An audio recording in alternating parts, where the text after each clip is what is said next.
Hi everybody, welcome to Vijayasur Foundation. My name is Manoj Swaminathan and today we are going to learn about a very important concept in pharmacovigilance and that is day zero. Let me tell you one thing that if you are a fresher, it is very likely that you will be asked this question during the interview that what is day zero. So it is a very important topic for the freshers as well. Day zero is also called as the initial receipt date.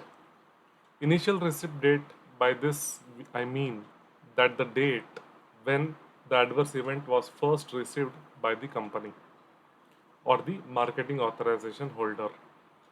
So if you say that today is 1st of January and I got information about an adverse event, so it is very likely that today becomes the day zero. Day zero is a very important concept in pharmacovigilance. And this is the day when you have information about the four minimum criteria in pharmacovigilance.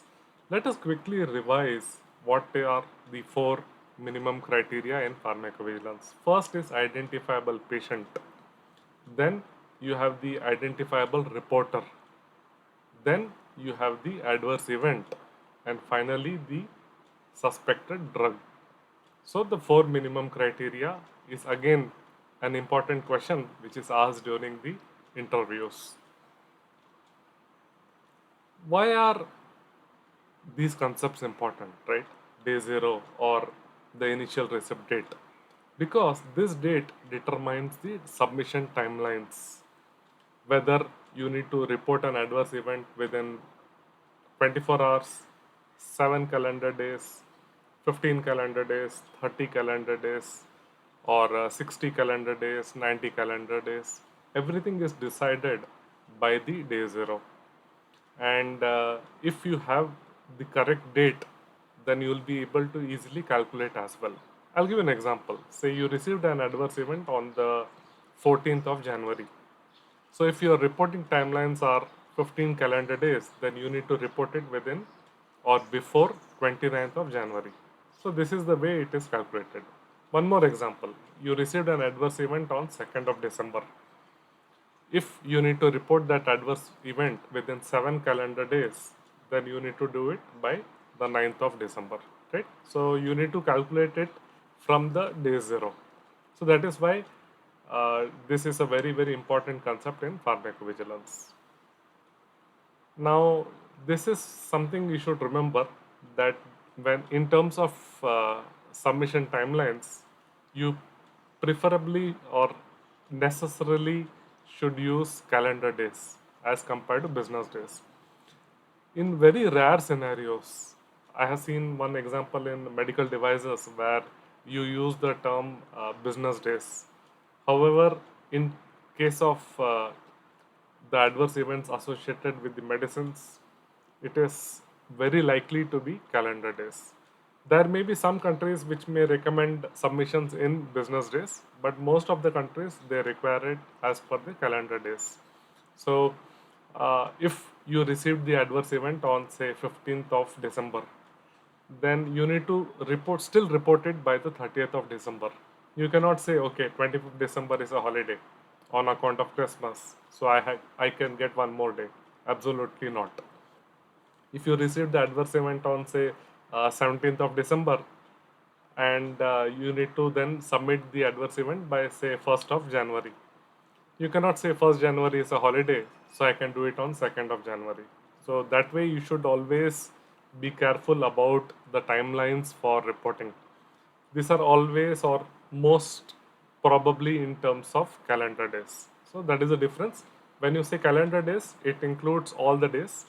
And when you talk about business days, these are the days when the company is working. So you exclude all the holidays, even the weekends. So that way, that is the main difference between the calendar day and the business day. In case of literature case reports, so what do you mean by literature case reports? Say a journal, right? A medical journal where an adverse event report has been published and gets identified by the pharmaceutical company. In case of literature case reports, it is the date when the company personnel come across the literature case report. So that is also very important. However, sometimes the literature case report may be in some other language. For example, if your company personnel primarily talk in English and your product is also sold in Japan, you came across a literature case report which is in Japanese language. Everything is in Japanese language and you are not able to identify the correct information. So what you did is you sent it to the translation service provider, and that those people took something like 5 or 6 days, and now you have the required information, and based on this you will be able to calculate or decide on the day zero, right? So that is the day when you get the information about the four minimum criteria. Sometimes what will happen is in cases of uh, articles in other languages, you would still have the abstract where you would have the information about the four minimum criteria. In such cases, the day when you receive the abstract still becomes the day zero. So that is very, very important. So you cannot say that, okay, the full text article is in other language, so I'll send it for translation and then decide on the day zero. Absolutely not.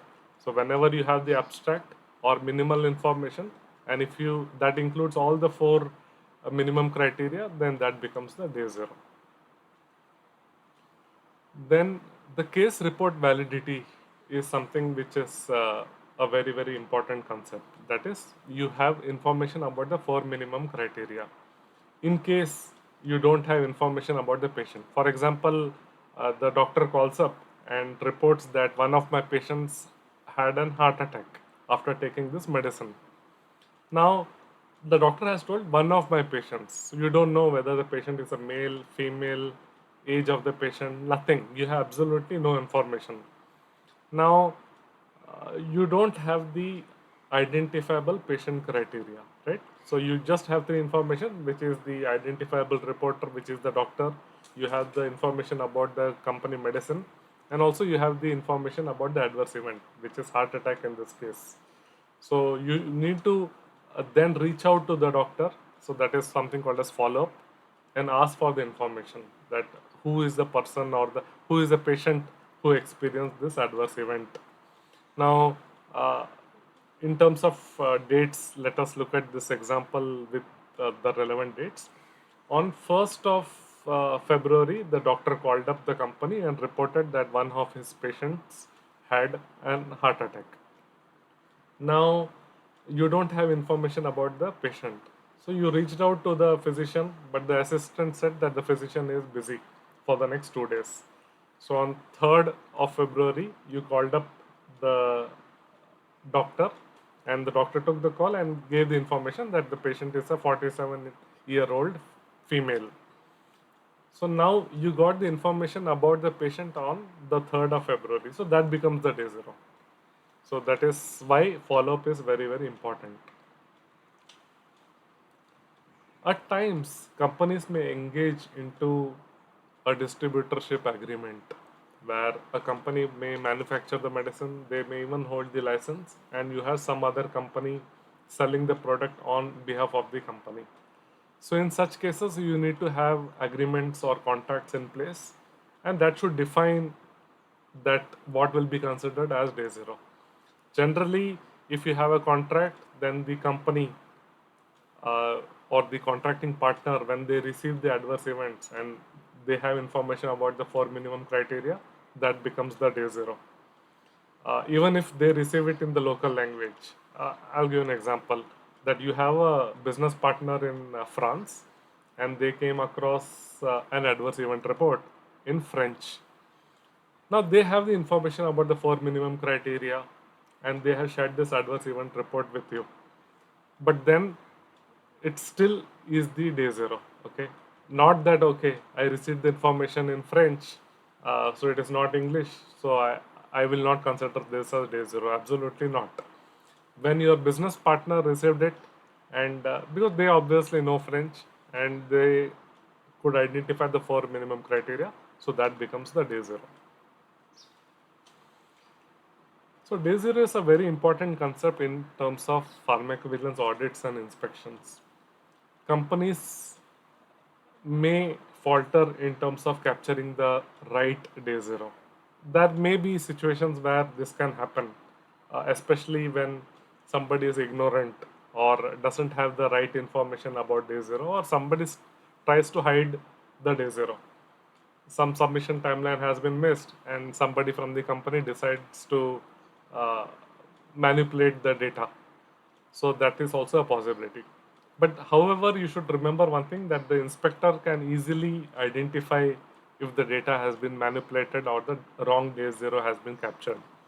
So that is why this is very, very important, and also a very commonly observed observation during audits and inspections, where a wrong day zero has been captured. I'll give an example, that the adverse event report was received on 1st of January.